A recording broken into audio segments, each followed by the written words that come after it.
Hari ini aku mau lanjutin bahasan tentang buku ini, dan kalau kalian sudah nonton, di episode sebelumnya itu aku sudah bahas tentang preface dan introduction dan juga bagian pertama yaitu relationship. Nah, hari ini aku mau lanjut di pembahasan nomor 2 yaitu reputation. Gak perlu berlama-lama, kita mulai. Halo, hai, selamat malam. Selamat datang di Menyusun Ulang, kembali bareng aku Linda. Dan seperti biasa, konten ini direkam di malam hari sepulang kerja saat lagi capek-capeknya. Dan hari ini, seperti tadi yang aku bilang, aku bakal lanjut bahas tentang buku yang aku rekomendasiin, yaitu My Confidence Effect. Dan di episode kali ini, aku mau bahas bagian kedua, yaitu tentang reputation. Langsung aja. Di bagian pertama reputasi ini adalah membahas tentang bagaimana kita meraih peluang dengan leadership yang berani. Jadi, ketika kita ngomongin reputasi, ternyata yang pertama kali dibahas adalah tentang leadership. Bagaimana kita memimpin, bagaimana kita menunjukkan kepemimpinan kita, bagaimana kita menghadapi masalah, bagaimana kita menghadapi subordinat. Di sini dibahas mengenai bagaimana kepemimpinan yang berani itu sangat mempengaruhi sebuah reputasi. Nah, kadang-kadang karena kita seorang perempuan, kita jadi takut untuk menunjukkan sifat kepemimpinan yang berani. Jadi di buku ini juga menyadari hal itu. Nah, perempuan kadang-kadang dirasa menyebalkan kalau dia menunjukkan kepemimpinan yang berani, atau mungkin dia berani untuk berkata enggak, atau dia mungkin berani untuk melawan melawan sesuatu. Jadi di buku ini dijelaskan bahwa ketika kita sudah mulai takut atau ketika kita sudah mulai nggak berani menunjukkan itu, maka itu dianggap sebagai salah satu alasan kenapa kita nggak percaya diri. Sementara salah satu syarat untuk menjadi percaya diri, reputasi itu adalah penting. Nah, kalau reputasinya penting, tapi cara-cara kita untuk mencapai reputasi yang baik itu justru malah nggak berani kita lakukan. Dan yang pertama kali menjadi hal yang paling penting dalam membangun reputasi yang baik adalah bagaimana kita menunjukkan cara kita memimpin yang itu bisa menjadi peluang kita untuk memperoleh sesuatu. Jadi ketika kita tidak menunjukkan kepemimpinan yang berani, biasanya kita akan cenderung takut untuk menyampaikan kebenaran. Atau mungkin kita takut untuk mempertahankan nilai-nilai yang ada dalam diri kita yang mungkin melawan atau mungkin melanggar peraturan atau mungkin prinsip yang sudah kita yakini. Jadi penting sekali kepemimpinan yang berani untuk memperoleh reputasi yang baik dan itu sangat menunjang bagaimana percaya diri itu penting. Berikutnya yang menunjang reputasi kita itu recognizing your own abilities. Jadi bagaimana kita mengenali kemampuan diri kita, sehingga kalau kita mengenali kemampuan diri kita sebenarnya yang penting di sini adalah kita tahu kekuatan kita itu ada di mana, hal-hal yang perlu di-improve itu bagian mana, dan kita juga jadi tahu nilai dari diri kita supaya ketika orang lain mungkin meremehkan atau ketika orang lain mungkin mendiskon diri kita, ya kita bisa melawan dengan kemampuan itu. Salah satu dari aspek kita kompeten tapi kita nggak percaya diri, itu contohnya adalah ketika kita menjual terlalu murah diri kita. Menjual terlalu murah ini misalnya, ya kita mau melakukan hal-hal yang mungkin sebenarnya itu di luar kemauan kita. Atau mungkin di luar hal-hal yang menurut kita standar. Seperti melanggar prinsip tadi, itu termasuk bagaimana kita menjual murah diri kita. Padahal kita tahu nilai-nilai yang mungkin sudah kita pegang, yang sudah kita percayai, tapi karena kita tidak tahu value itu ada di diri kita, akhirnya kita punya kecenderungan untuk menjual murah. Dan biasanya orang yang seperti itu kecenderungannya tidak menghargai dirinya sendiri. Dia juga cenderung tidak mengetahui keterampilan apa yang sebenarnya ada di diri sendiri, sehingga dia juga kesulitan untuk menampilkan citra dirinya di hadapan orang lain. Jadi memang mengetahui kemampuan diri itu sangat amat penting. Di bagian ini juga dibahas bagaimana kompetensi, kepercayaan diri, itu ternyata ada satu hal lagi yang harus kita pahami di dalam meraih reputasi, yaitu yang namanya keselarasan atau klik. Jadi rasa klik ini apa ya, disebut sebagai selaras antara keselarasan dari kompetensi yang dimiliki dengan kepercayaan diri yang juga ditampilkan. Ini sangat berkaitan. Di bagian ini juga penulis menuliskan bahwa salah satu alasan menulis buku ini adalah bagaimana menginspirasi perempuan-perempuan di luar sana untuk mencari kliknya dalam menemukan rasa percaya diri yang dikombinasi dengan kompetensi. Di sini juga si penulis mendorong agar orang-orang itu bisa menampilkan dirinya dengan baik, dia bisa muncul, show up, tapi juga sejalan dengan kemampuan yang dimiliki. Tetapi juga dia tahu cara bekerja. Jadi nggak cuma asal mungkin bicara aja tapi dia nggak bisa kerja, no. Si penulis benar-benar menekankan bahwa perempuan-perempuan yang membaca ini mulai percaya diri, ya pastikan sejalan dengan kemampuan dia bekerja. Mengenali diri sendiri itu juga jadi salah satu bentuk bagaimana kita mengetahui keterampilan yang kita punya. Di sini bahkan diceritakan ya, di mana ada laki-laki dan perempuan yang sedang mencari kerja dan mereka menemukan satu lowongan yang sama. Nah, dari lowongan itu terdapat 10 kualifikasi yang diperlukan di pekerjaan tersebut. Dan ketika perempuan melihat lowongan tersebut, lalu melihat kualifikasi yang diperlukan, ternyata dari 10 kualifikasi dia hanya punya 8. Nah, si perempuan ini cenderung gak percaya diri ketika melihat 2 kekurangan kualifikasi yang dia punya. Sementara ketika laki-laki melihat itu, ketika dia bahkan hanya punya 3 kualifikasi yang bisa dipenuhi, dia tetap percaya diri walaupun dia nggak punya 7 kualifikasi sisanya.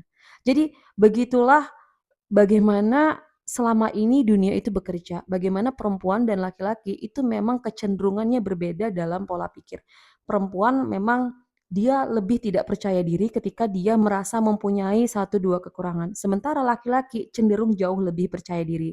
Makanya biasanya laki-laki cenderung bisa dapat posisi tertentu yang dianggap tidak mampu dilakukan perempuan. Bahkan aku pernah dengar di salah satu postingan tentang reputasi ini. Di postingan itu menyebutkan bahwa perempuan itu kecenderungannya ketika dia mendapatkan suatu posisi itu dilihat dari apa yang sudah mereka lakukan. Sementara laki-laki enggak. Mereka akan dilihat dari potensi yang bisa mereka lakukan. Jadi perempuan harus membuktikan dulu. Sementara laki-laki hanya cukup dengan potensi yang mungkin bisa mereka berikan. Di bagian reputasi ini juga membahas tentang bagaimana kita menjadi diri sendiri di tempat kerja.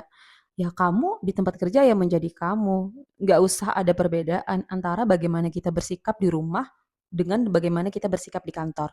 Misalnya nih, kita adalah orang yang memang berorientasi ke detail. Jadi kalau di rumah ya kita semuanya harus rapi misalnya. Terus kita juga misalnya orang yang harus teratur. Nah, begitulah citra yang kita tampilkan di kantor.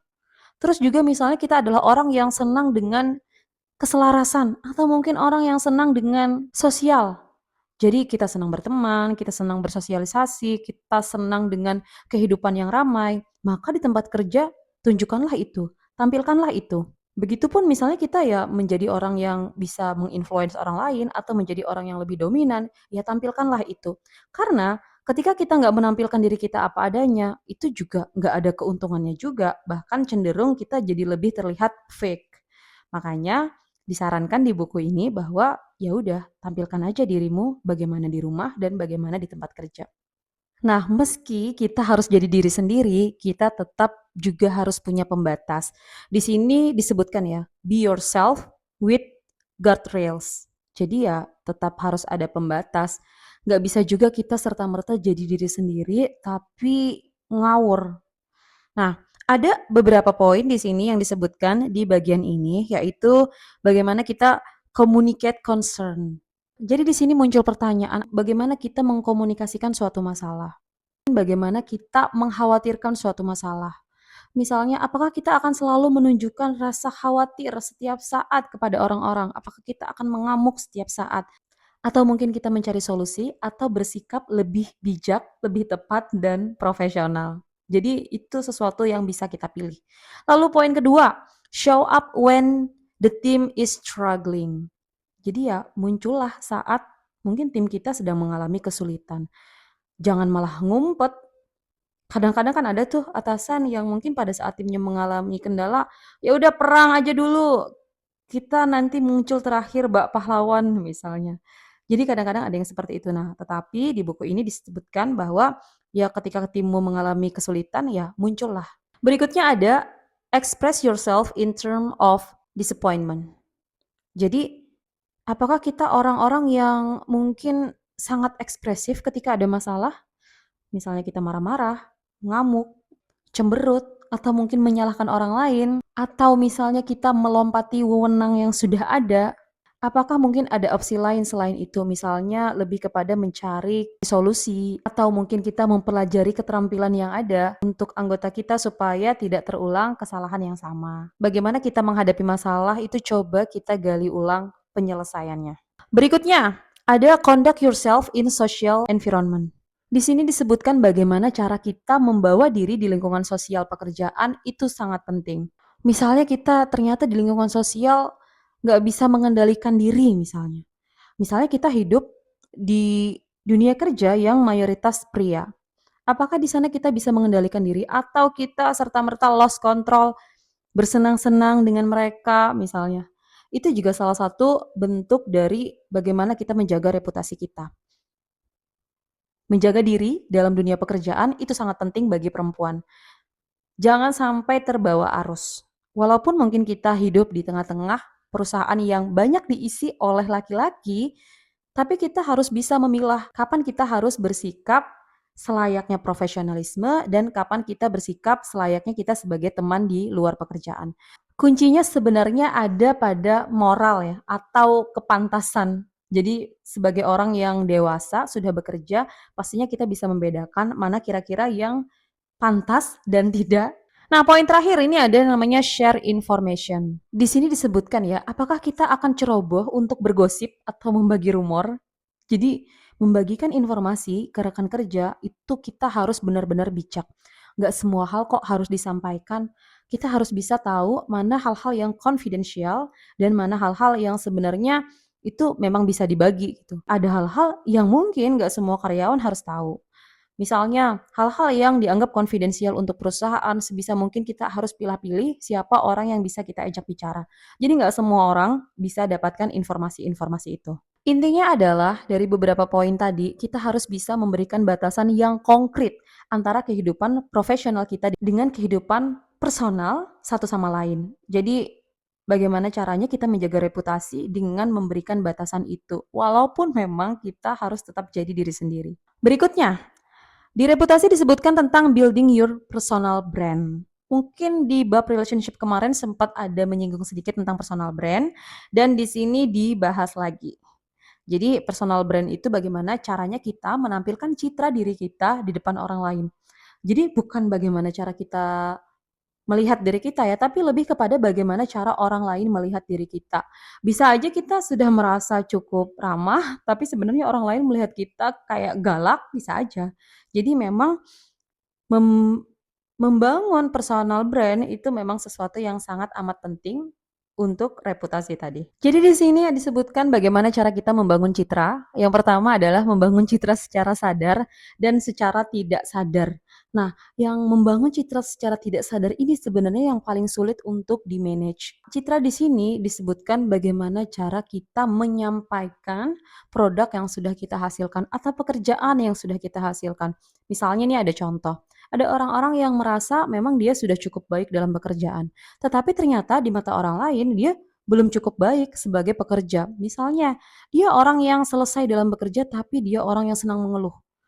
Itu juga salah satu contoh bagaimana citra itu penting. Ketika orang itu kompeten, tapi di mata teman-teman atau rekan karyawannya dia orang yang senang mengeluh, di sini disebutkan ya itu menjadi citra yang kurang baik. Walaupun secara pekerjaan hasilnya oke.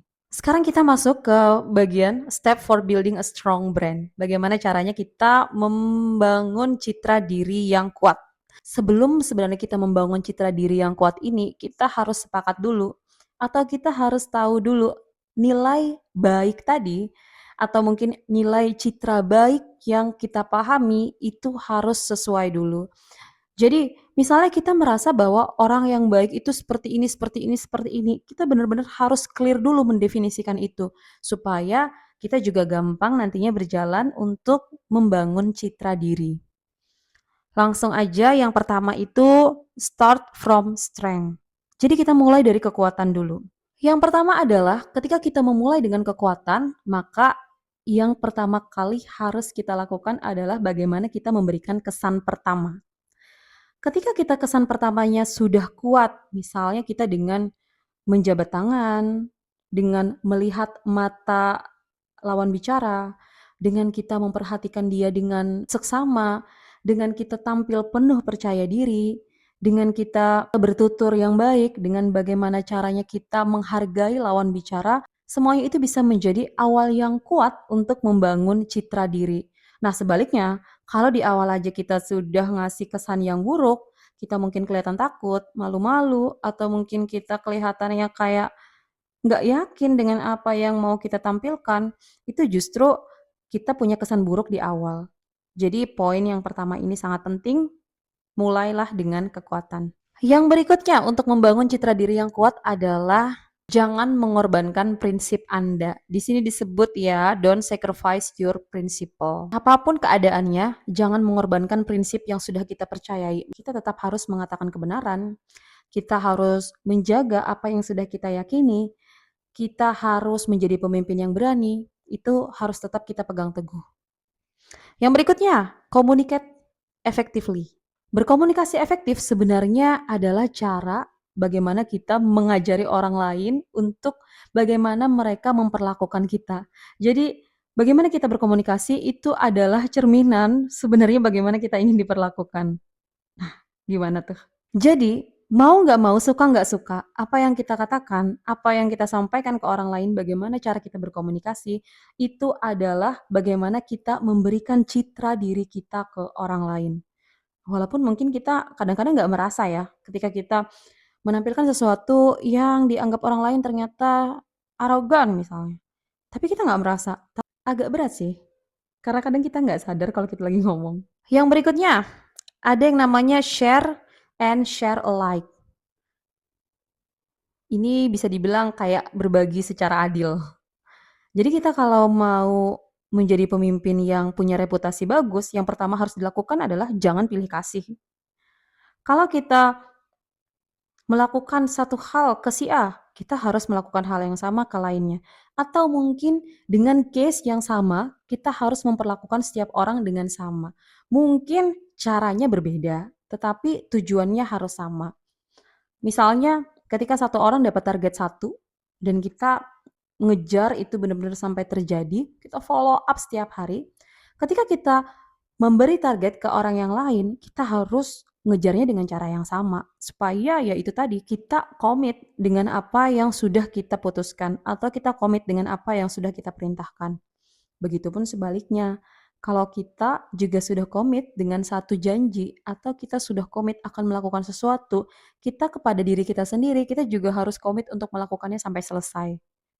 Jangan sampai kalau ke orang lain kita kenceng banget, tapi ke diri kita sendiri kita lembek.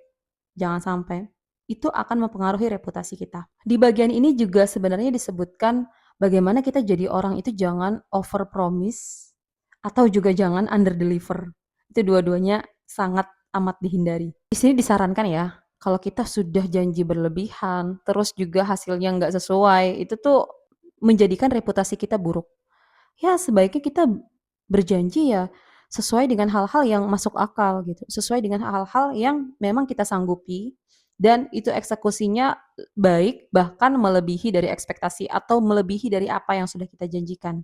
Yang berikutnya adalah be flexible and keep practicing.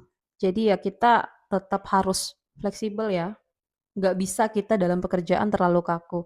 Kalau kita mau menjaga reputasi, salah satu hal yang ditulis di sini adalah itu. Tapi memang kita harus tetap terus-terus berlatih. Nah, di bagian ini disebutkan bahwa kemampuan kita untuk beradaptasi dengan cepat dengan lingkungan itu sangat mempengaruhi reputasi. Kalau kita orangnya hitam putih, sudah bisa dipastikan kita nggak akan bisa survive di sini. Kita harus adaptasi terus, menyesuaikan diri terus, bukan terbawa arus, tapi hal-hal yang mungkin masih bisa kita kompromi atau mungkin hal-hal yang masih bisa sebenarnya masih bisa fleksibel, lakukan. Selama itu nggak melanggar aturan atau selama itu nggak melanggar integritas. Poin terakhir adalah bagaimana caranya mendorong orang lain untuk sukses dan mereka melakukan itu. Nah, di bagian ini, sebagai leader kita tuh dituntut untuk bisa mendorong anggota tim kita untuk sukses. Jadi suksesnya bukan cuma buat kita ya, tapi juga anggota tim kita. Aku pernah baca di satu buku, lupa buku apa, tapi leader yang baik itu memang leader yang bisa mencetak leader. Jadi bukan sekedar dia seorang leader, that's it. Dia seorang leader yang memimpin sudah sampai di situ enggak. Leader yang baik ya ketika dia berhasil menciptakan leader juga. Selanjutnya kita ada yang namanya reputation management. Di sini ada beberapa faktor ya yang mempengaruhi reputasi dan ini mungkin bisa jadi faktor-faktor yang kita pakai untuk mengontrol atau untuk memanage reputasi kita. Yang pertama adalah observation. Jadi coba kita lihat dong ke sekeliling. Kita perhatikan orang-orang, kita observasi mereka. Bagaimana caranya mereka melihat kita atau bagaimana caranya mereka memberikan feedback ke kita, baik itu dalam bentuk verbal ataupun non-verbal. Misalnya begini, coba kita lihat atasan kita misalnya.